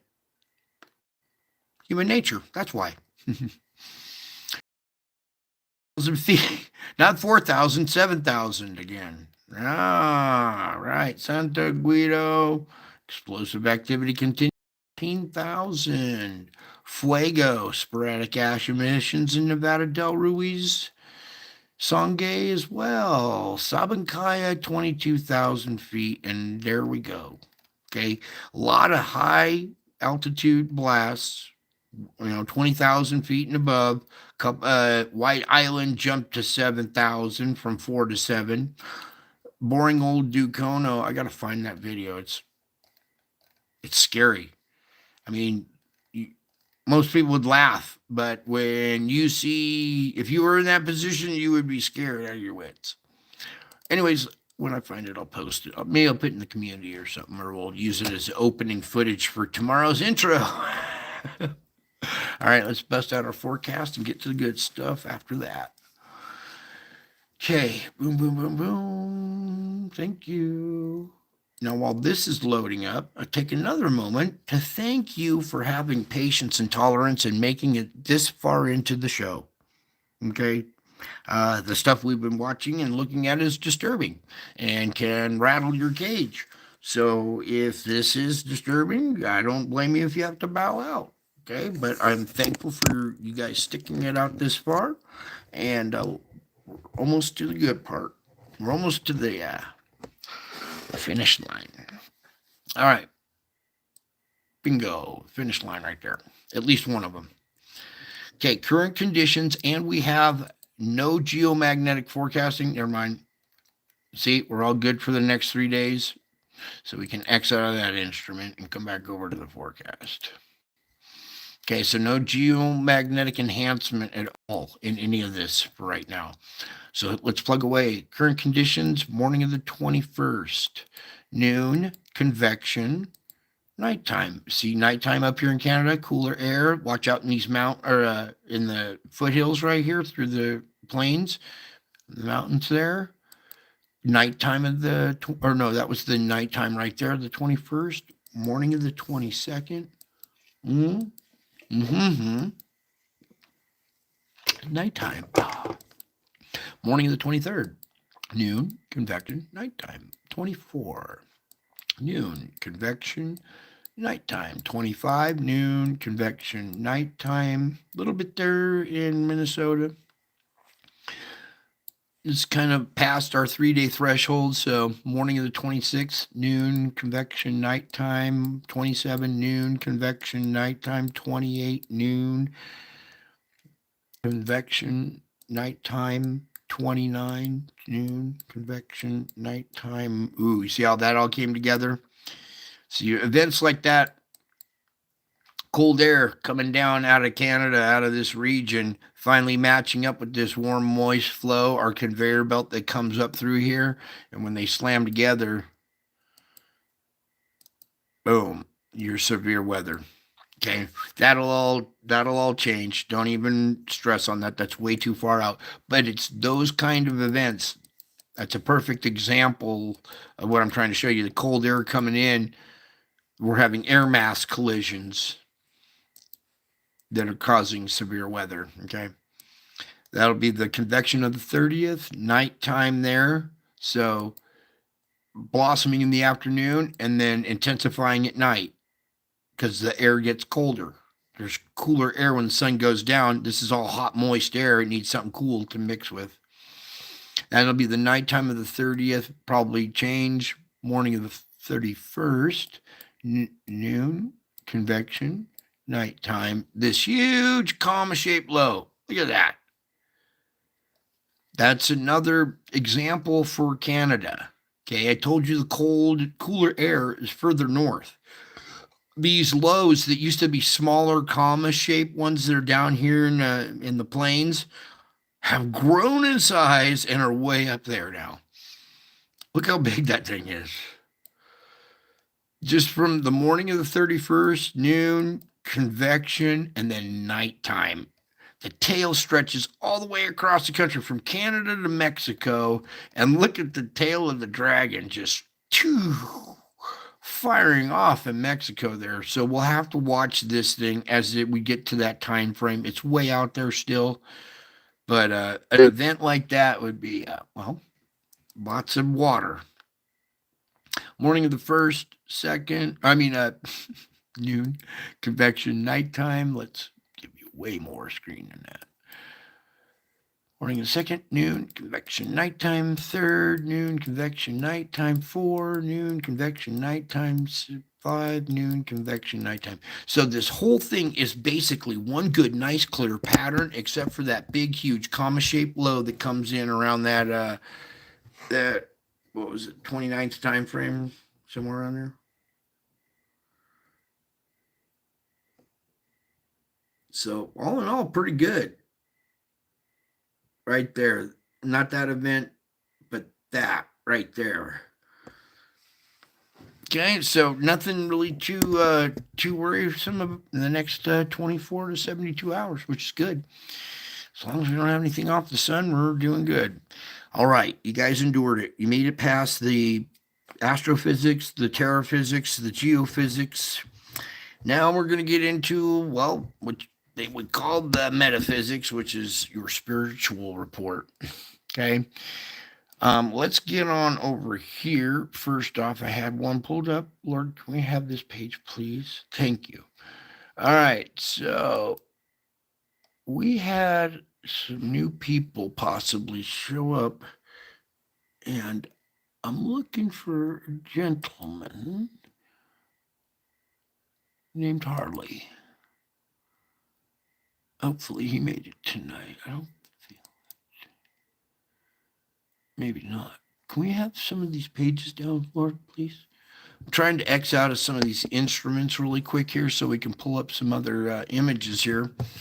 I got some more stuff for reading tonight. All right, here we go. Now we can start accessing other stuff. So there's that. Now, let's go over here to my channel real quick. The objects that you're seeing that are interacting with the sun, well, it all kind of started back here. Do we have this? Why is everything taking so long tonight?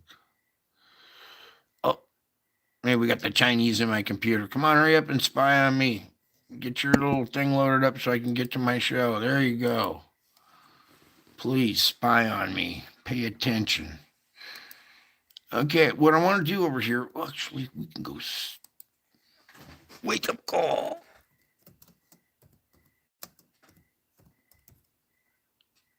Another L. Okay, there we go. I'll pull up really quick this event that happened back on September 10th of 2017. Okay, I know it's old news, but it's the most important news because this event took place right before the Revelation 12 sign. Okay, everybody misinterpreted it. They thought the Revelation 12 was the first sign, and then the dragon would appear. Well, if you read the Revelation in its entirety, it says the dragon stood in front of the woman, or stood before the woman. Well, the woman stood on September 23rd of 2017. That would be 13 days before this date. The dragon stood in front of the woman, or before the woman, 13 days in front of the woman, 13 days before the woman, the dragon stood. Okay, here is the fabled winged planet Nibiru. Never was a believer of this until I was shown. Then you're going to see the other object back behind it. And we have what? Well, you're looking at the Bible coming true. Okay. Here, let's just see if we can play this really quick here. Where's my... This looks like Nibiru. It's got a wing coming off on this side and a wing coming off on that side. And that's not all, because behind that is this big object right here. This is what's causing our flares. Here's a conduit of plasma that is sucking off of our sun, going into this planet. Here's a damage ring or an impact zone on this planet right here. You can see Nibiru sticking out in front of it here. Okay, there's your dragon of Revelation 12. There were two signs. The first one was the woman and then the dragon. But the dragon stood in front of the woman. So everybody was looking for Nibiru and stuff after the 23rd when it actually happened before. It stood in front of or before the woman. This event right here is what changed my entire life. All right, I had to give up my entire credibility, my family, everything, and warn the world about this. All right.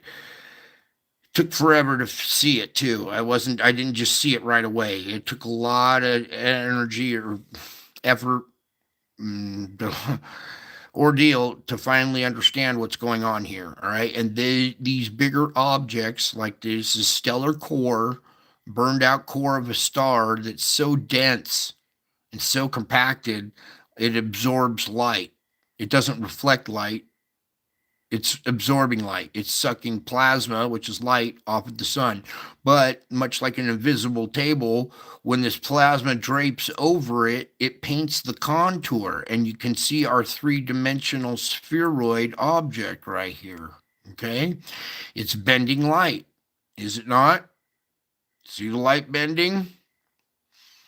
Okay, this has so much gravity, so much magnetic pull that it bends light, it absorbs light, and it can't be seen unless it's silhouetted by plasma from the sun. Okay, it's a black hole.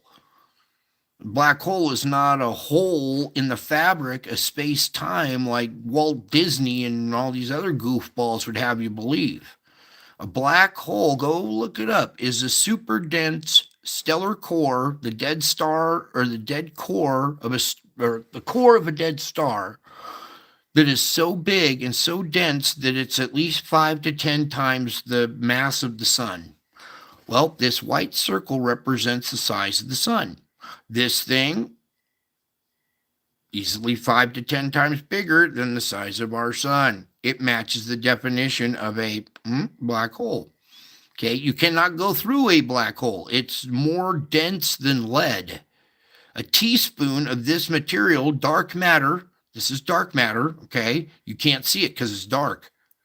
That's why I can't find it, because it's dark. It doesn't reflect light. They're looking for something, and they're looking for something that's invisible. Well, dark matter is real. That's it right there. It absorbs light. It doesn't reflect it, okay? And there's your black hole that's interacting with our planet, with our sun. And this Nibiru, whatever, is another stellar core that's probably been stripped by this bigger one over eons, and just the core is orbiting the bigger core. Smaller satellite. These smaller satellites are all over the place around this bigger one. This thing has eaten many things. And all the remnants, all these dead cores are floating around it. And all the little satellites interact with the sun first as we close in on this thing, and then it interacts with the sun, and then as we pass by it or it passes by us, the trailing satellites that are a little further out in orbit around it interact and trail away. Capiche? Understand what I'm saying here? Okay, this is the day my life changed. I was blown away. Okay, and then I was commanded to warn everybody about this, and that was an ordeal in itself. All right, and let me just kind of take you back here and get you guys a little up to speed here, because I see some fresh little faces in here. Even though you don't show me, I can still see your fresh little face. All right, let me get down to, where was it go? Oh, this one right here. Very important right here what happened. Okay, this is, well, first let's go halfway in here, because I'm trying to take you chronologically. All right, that's what's going to help you grasp all this or understand better. That's too zoomed in. I want that one right there. Okay, it's going to help you absorb this a little bit better and give you more of a foundation to work from. Okay, if you can see up here above, this is October 4th of 2017. This is 11 days after the Revelation 12 star alignment. All right, first the dragon stood in front of the woman, then the woman stood on the 23rd. 11 days later, she gives birth in my garage. With our same display right here. And this was actually captured the day before the other picture, but I hadn't found it for years later until I was digging around through my old pictures and stuff, and went even further back to see if I'd missed anything. And I captured this one, and we're gonna zoom into this streak right up here, this one right here. Just Bear with me for a second here. Now, hopefully, you can see that we have a lady's profile here. Here's her eye, here's her forehead, her snub little nose, here's the bottom jaw. She's smiling, she's looking down, and she's holding a baby. And here's the baby's head right here. Here's the face, the back of the head. Here's her arm cupped around like this, and she's holding the baby. Now I'm going to run this through the filter real quick, and it's going to enhance it, but a little bit too much. See, now you can really make out her profile a lot better and see her face, and her headdress is coming over and going down back behind her. And you can still make out the baby's head right here. And maybe if I pull back a little bit, there we go. And this was captured on October 4th. So this was about 11 days after the Revelation 12. Whoops, did I bump something? Sign. All this stuff started happening to me just prior to the Revelation 12 sign and then right after it. So it said the woman was about to give birth. Well, it looks like maybe she gave birth, and here's the little baby being caught up to God.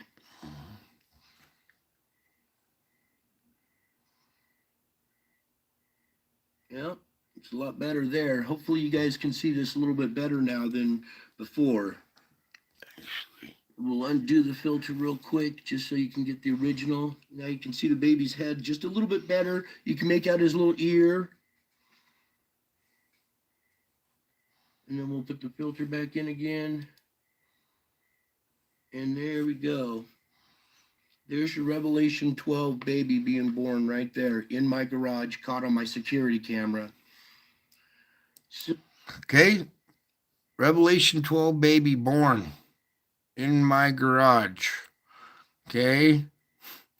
That should blow you away.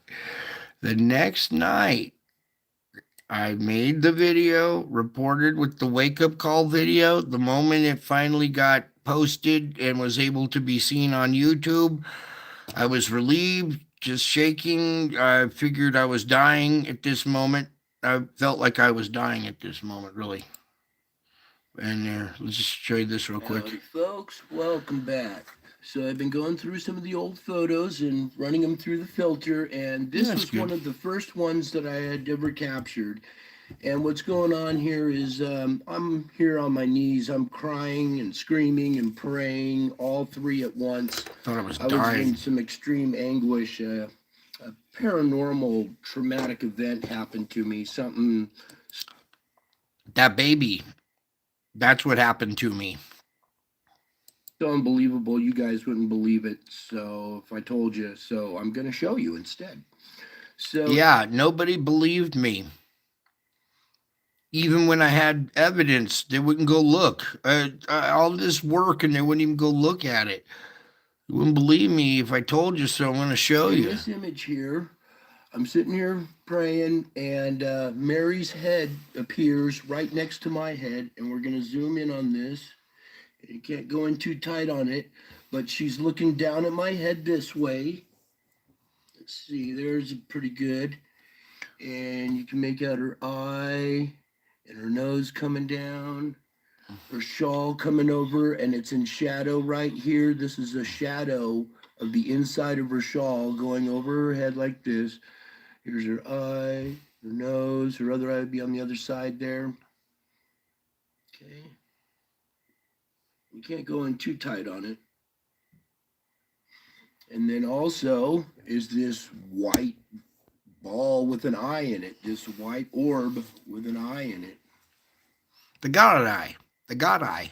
Okay, and that's All-seeing not eye. all, because over here in this corner up here is an angel. The silhouette of an angel with his wings spread, with his back to us, standing in a shaft of light. Here's his head. There's a glow over the head.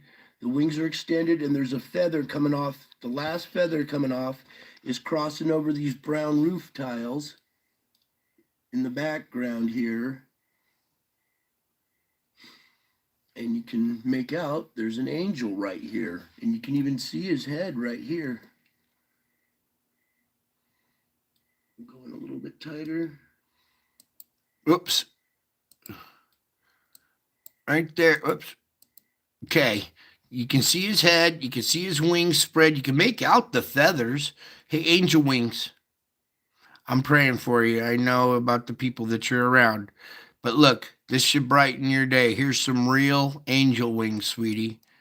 All right, that's for you. Angel wings. Here's some real angel wings. You can see this last feather right here crossing into our realm. This roof tiles here stacked on a pallet. This white stripe is not there going across them. It's the feather coming off of this angel's wing. And he's showing you, hey, giving you a little clue. Hey, look, I'm here. It's really the tip of a feather coming into your realm right there. This whole sequence here. There's the angel with his back to us and his wings spread. Yeah, you can see a lot better with the filter. Before it was really faint and it was hard to see. Same with this. This came out a little bit better here. Yeah, there's Mary looking down at my head because I was in anguish. All right, this whole scene here is an anointing. I reported on the dragon. Everybody missed it. God showed it to me and told me to warn everybody. So I struggled with it for a while. And finally, the night that baby was born, I grew the courage to do the video, produce the video. It went up, and then I thought I was going to die because something entered me and I didn't feel right. I thought I was dying. All right. I came out here to pray and I figured, this is it. I finished my job or whatever. And then this is where my life turned upside down, backward, forward, and more than anything, inside out. I don't know how to explain that except for just inside out. My heart on my sleeve now, I guess. All my feelings are just like exposed. It feels like being one big raw nerve, one walking raw nerve. Pretty intense, but thankful it's happening to me because I get the joy of bringing it to you. Because All right, here, we'll even watch this one for a second. All right, so faces in the clouds, lots of them. Follow me everywhere I go. Folks, welcome back. So snapping some pictures of the clouds. Yeah, we'll leave that there, and then we'll do our reading in just a minute. Forming in the clouds that look like a face over here. And I'm going to start zooming in on this face because it's a real face. And if you look back behind it here, let's zoom in just a little bit.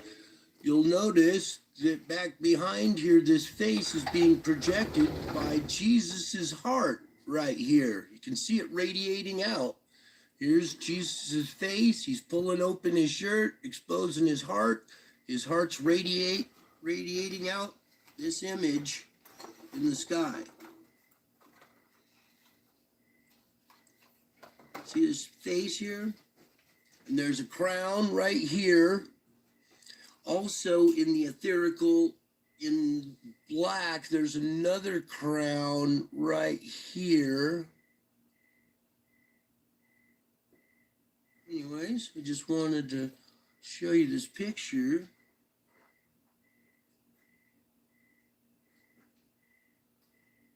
Isn't this amazing?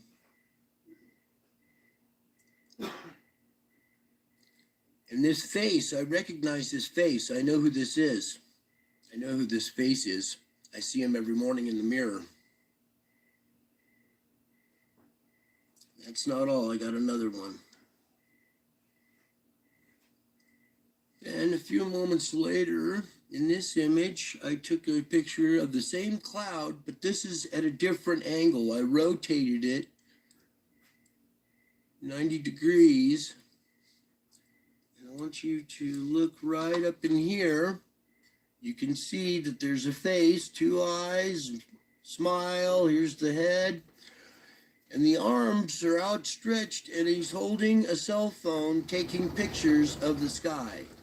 This is an image of me taking the pictures of the clouds. So the clouds are now mimicking me taking pictures of them. Pretty crazy. How would you feel if you seen your face in the clouds and then the clouds mimicking you? The clouds know that I'm taking pictures of them, so they form this image of me taking pictures of them. They form my face in the clouds, okay? Just like here. This is my face in the clouds on Easter 2020. All right? All this stuff is happening to me because of who I am. I am. Okay, now everybody take a deep breath. We got some readings to do here. Got a few images. One more to pull up really quick and then we'll read. The giant face by the moon. Okay, this was a giant face captured out by the moon. Real event. Okay, real face. Real face out by the moon. Real face in the clouds. My face showing up all over the place out by the moon now too. Okay. This is what my face looks like when the book light is on shining on half my face and I'm reading to you guys. This is what I look like. The book light is shining on my face. The moon is illuminating this face that's out there. This is not in the clouds. This is way out by the moon. This is outside your atmosphere. Okay. It's right next to the moon. Okay, so important that you understand a lot of this, that you grasp who I am, okay? There's something forming in the clouds, what looked like a face. I want to go zoom in just a tad bit here. And I'm going to start zooming in on this face. Oops, I missed it. It's right there. And I'm going to start zooming. That one right there. Okay. Now you can see that heart radiating out the love right there. Okay. Everything in the universe comes from that point right there, that heart. Every cloud in the sky, every storm, everything that's happening on the sun, all because he's here. Already here. Already here. Not coming, not, this day, that day, already here. Okay. When you see these images, it's important that you trust me as well. Okay, I've been through a lot because of this stuff. I had to give up my career. My word was gold back then. Everybody trusted me. They admire me. Now I'm some weirdo, right? So I had to sacrifice my whole life and entire identity for this. Okay, and it's excruciatingly painful to take these pictures. I have a shattered shoulder. That image of me holding that camera up, I was holding my breath trying to keep that camera up. Okay, so it's important that you trust me. Okay, your trust and your peace are proportional. The more you trust me, the more peace you get out of this. Okay, so take a nice deep breath. Exhale slowly. Look at that face. Hold my hand and trust. So long as you are conscious of my presence with you, all is well. Did you hear me? As long as you're conscious of my presence, that I'm here now on this planet walking around as a man, doing YouTube live streams, my presence is with you, isn't it? So, as long as you're conscious of my presence, all is well. It's virtually impossible to stumble while walking in the light with me. I designed you to enjoy me above all else. Okay, above all else, I designed you to enjoy me. Okay, you find the deepest fulfillment of your heart in me alone. There's nothing else left to trust in this world.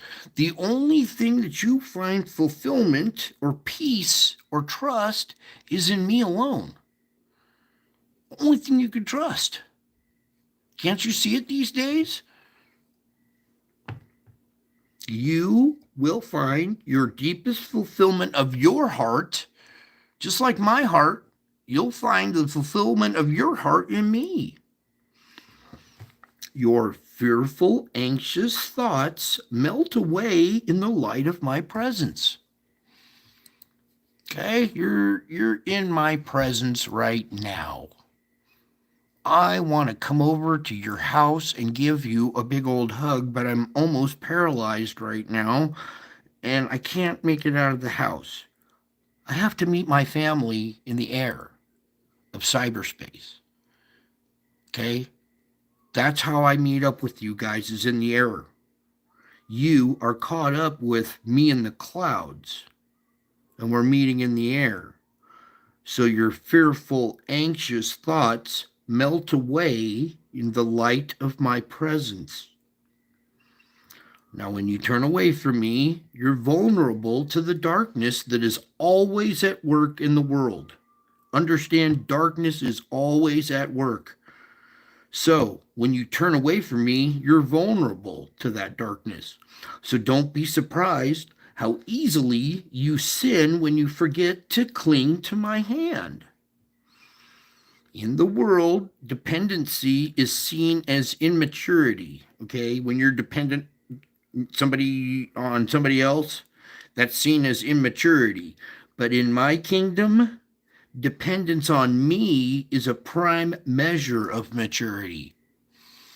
You guys are maturing as well. You're maturing. You star. What's the backside of that card? I don't have the backside. Yeah. This one with the heart again. Okay, your hands. Hold my hands. Open your hands and your heart to receive each day as a precious gift from me. Each day begins with the sunrise, announcing my radiant presence. And by the time you rise from your bed, I have already prepared the way before you. I eagerly await your first conscious thought.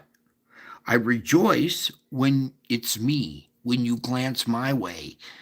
Okay? And when you first get up in the morning, do you go right to the headlines and check all your messages? Or do you stop for a moment and say a prayer and thank you, Lord, for another precious day? Help me stay calm through this day and try to salvage what I can, right? What is it the first thing you do when you get out of bed? I know for me it's a bunch of cursing and cussing, and I got to readjust my day the moment I get out of bed. So it's important that you know that the time you rise from bed, I've already prepared the way for you, and I eagerly await your first recognition of me. I rejoice when you glance my way. So bring me the gift of thanksgiving, which opens your heart to rich communion with me. Okay, when you're thankful for each day, that's you bringing me the gift of thanksgiving. You're grateful to be alive that day. That opens your heart. Okay, so you go through the day. I'm waiting for that. I'm eagerly awaiting that first conscious thought of me. Then I can open your heart to the communion between us. All right. Look. Bring me the gift of thanksgiving, which opens your heart to the rich communion with me. And because I am God from whom all blessings flow, thankfulness is the best way to draw near me. Sing praise songs to me. Tell me of the wondrous works that you recognize. Remember that I take great delight in you, and I rejoice over you with singing, so you can rejoice back with singing. I told you about the code that's in the music. It's real. It's there. You can enjoy your songs and sing to me. I do the same over you.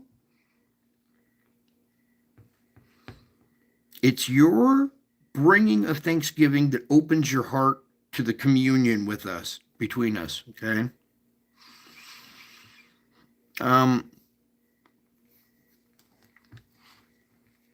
It's important also when we're trying to do this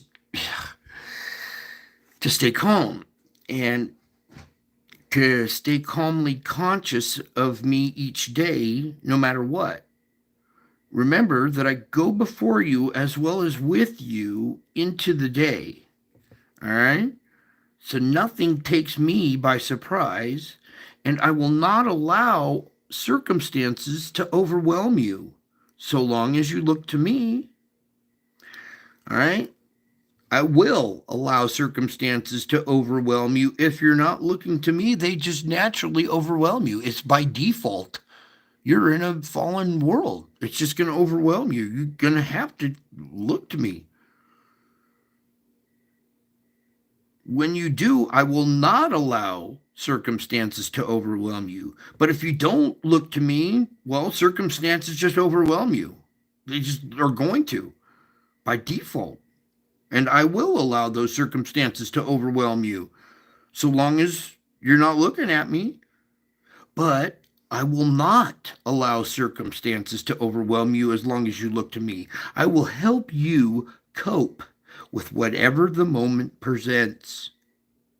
Do you hear me? I will help you cope with whatever moment presents. Collaborating with me brings blessings that far outweigh your troubles. Awareness of my presence now contains joy that endures all eventualities. All eventualities. You guys understanding that? That's why you can take that deep breath and rest with me a while. You've journeyed up a steep, rugged path in the recent days. The way ahead is shrouded in uncertainty. Look neither before you or ahead of you or behind you. Instead, focus your attention on me, your constant companion. Trust that I will equip you fully for whatever awaits you on your journey. That's what I'm doing right now, is I am equipping you for whatever awaits you on the rest of your journey. All of this, all these readings, all this stuff, all these disciplines are equipping you. Okay? Trust that I will equip you fully for whatever awaits you on your journey. I designed time to be a protection for you. See, you couldn't bear to see all of your life at once. And though I am unlimited by time, it is the present moment that I meet you, isn't it? We're in the present moment meeting, aren't we?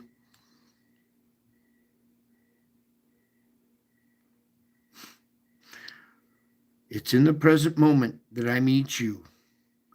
Refresh yourself in my company, breathing deep breaths of my presence. The highest level of trust is to enjoy me moment by moment. I am with you, watching over you wherever you go. Aren't I? I am indeed with you, watching over you wherever you go.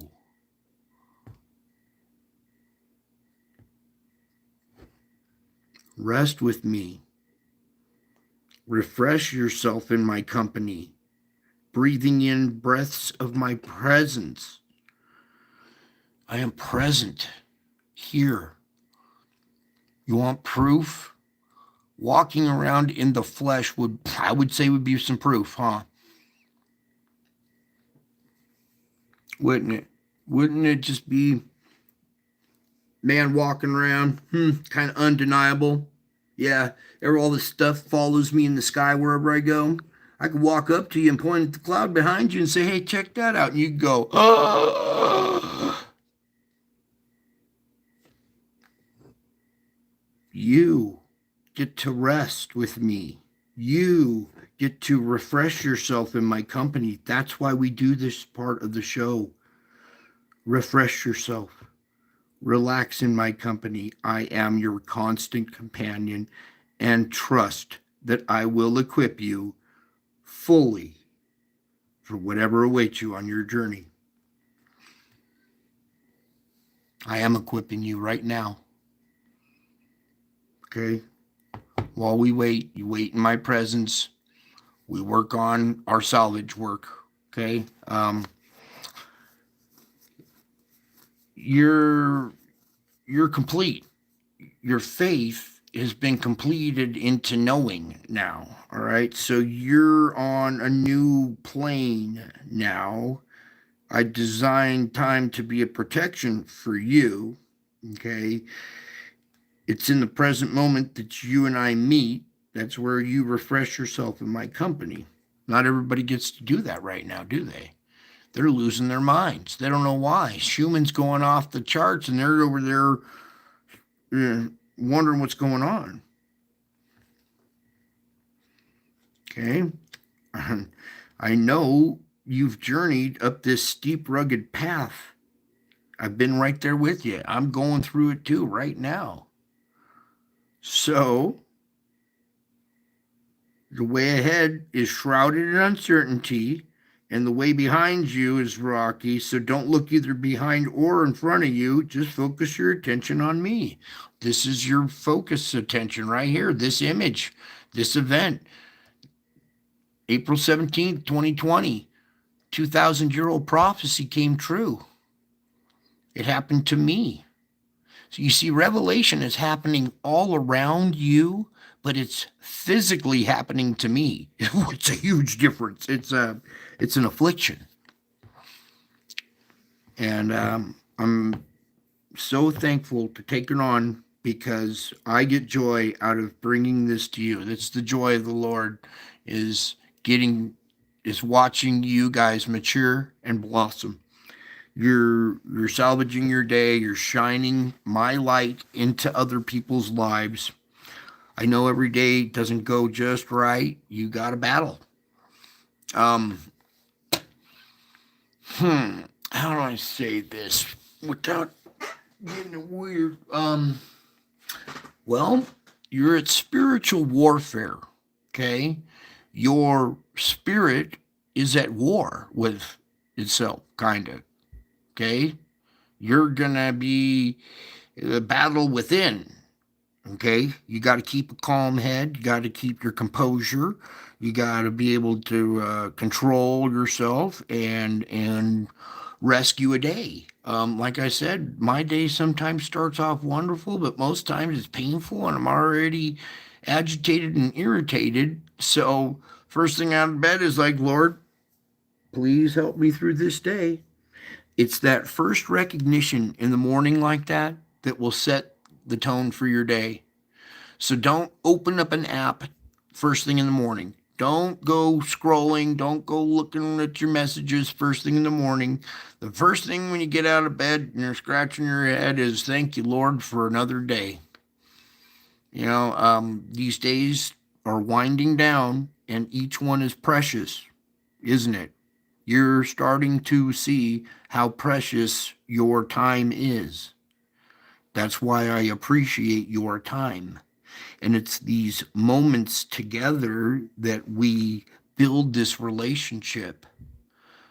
Okay, I've been through everything. I know you inside and out. You just don't know me yet. And this is how we do it.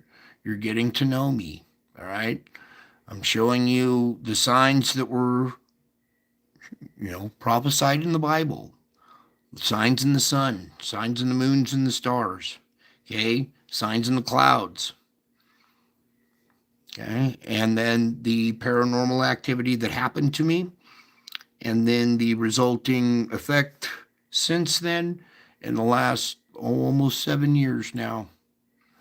This September, which is right around the corner, will be my 7th year of this full year. It would have been 7 full years now. So, anyways, I sure love you guys. I sure miss you guys. Okay, thank you for enduring a 2-hour show there. It's worth it.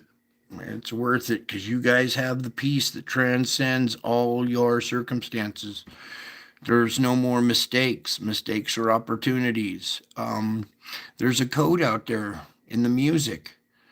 I told you about it before. Listen for it. That's how you sing praises. I sing over you. You can sing back to me. I know what the code says. It's okay because it's the truth. Okay. And like I was addressed last night, the subject of blasphemy. It's not blasphemy when it's the truth, because I am the truth.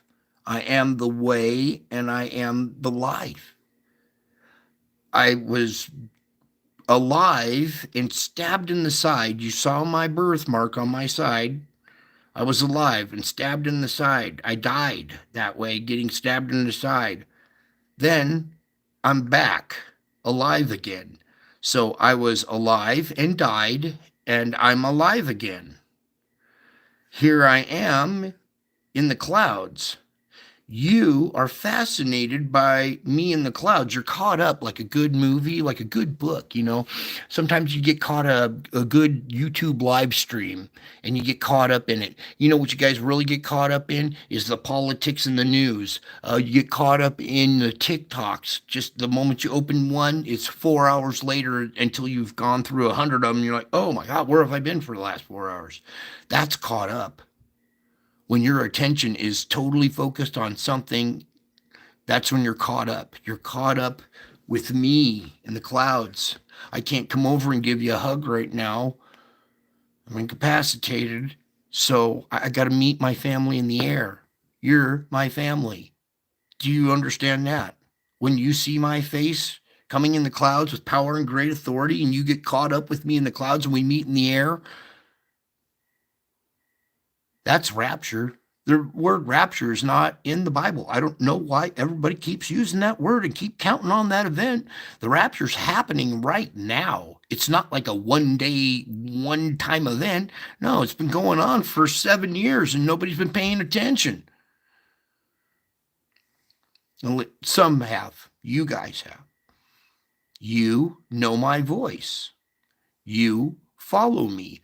I am just a man doing my thing. I don't go out there and proclaim to be a leader. I am just a man who goes and does my thing. You follow on YouTube. That makes me a leader by default. Okay? You follow me. You're caught up with me in the clouds. We meet in the air every night. We do our spiritual work. We work on salvaging a day. We work on bringing that light and that information into other people's lives. So when these closing moments happen, they won't be so scared and rattled. You guys are making great progress too. If you're still at this point of the show and you are not rattled and you have the peace that transcends, then you truly are my child. Okay? I love you guys. I miss you guys. And until my next show, I will be back. I am a man of my word. I told you I would be back. I told you what the signs of my return would be. They're all over the planet. Look up. You'll see me coming in the clouds. And when you do, you'll see me coming with power and great glory. I went through all this craziness to bring this stuff to you guys. And it's this moment of the show where I get my peace. I get my joy when you guys finally get it. When you finally just trust, you open your heart and mind, and you finally get it, and you're finding that peace. It's not about, hey, look at me over here. I earned this crown, blah, look what I found. No, no, no. This is about what I have learned, handing it off to you so that you can have peace, so that you will have courage, so that you will be able to stand on that day. I love you. I miss you. And until my next show, I will be back. Love you. Bye.